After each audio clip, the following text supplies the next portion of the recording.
At for today's video mga bossing ko, meron nga tayong bagong unit na ipapakita sa inyo ngayon. Eto nga pala yung ating single na 3 wheels at syempre mga bossing ko, napakaganda, may kasama na siyang roof. At nasa ganon, kapag ka bumabiyahe kayo ay biglang umulan at maaraw, hindi kayo basta-basta mababasa at maaarawan.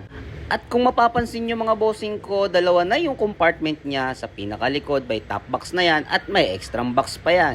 At syempre nga mga bossing ko, meron ding compartment yan dyan sa may upuan niya. Eto nga pala ay 60 volts, 25 ampere na. At syempre mga bossing, with automatic wiper na yan. Kapag ka umulan, hindi kayo mahihirapan.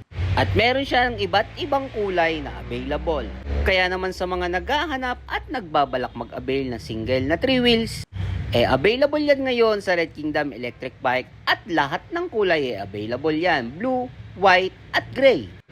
At kung mapapansin nyo nga mga bossing ko, naka-disc brake na yung front brake niya. At lahat nga ng mga ilaw niya LED type na yan. Para nga hindi siya ganun kalakas kumonsumo ng battery.